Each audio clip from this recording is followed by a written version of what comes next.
অডিটরদের ব্যর্থতায় দেশ থেকে কয়েক লাখ কোটি টাকা পাচার সহজ হয়েছে বলে মনে করে institute of cost and management accountants of Bangladesh.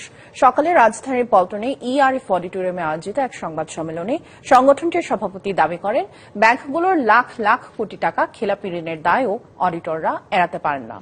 এ সময় অভিযোগ করা হয়, দেশের অডিট বা নিরীক্ষা প্রতিবেদন ব্যবস্থার দুর্বলতার সুযোগ নিয়ে দেশের ব্যাংক ও পুঁজিবাজার থেকে সহজে অর্থ হাতিয়ে নেওয়া যায়।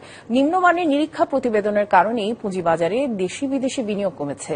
এ অবস্থায় কোম্পানি আইনে যেসব প্রতিষ্ঠানে সিএ ও সিএমএ ফার্মগুলো অডিট বা নিরীক্ষা করে না, সেসব প্রতিষ্ঠানে নিরীক্ষার কাজ করার সুযোগ চায়।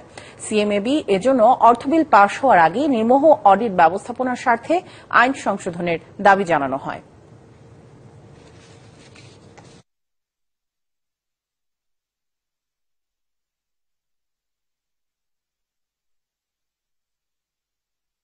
$17 বিলিয়ন সাইফন হয়ে যাচ্ছে, 4,20,000 কোটি টাকা খেলাপি ঋণ। এই যে এত করাপশন ধরা পড়েছে, যেটা আমরা পত্রিকার 2 দিন পরপরই দেখি, এটা কিভাবে সম্ভব? আমরা যদি অডিটরের ঠিক মতো রিপোর্ট দিয়ে থাকি, সেই ক্ষেত্রে কিন্তু এই ধরনের ঘটনা ঘটতে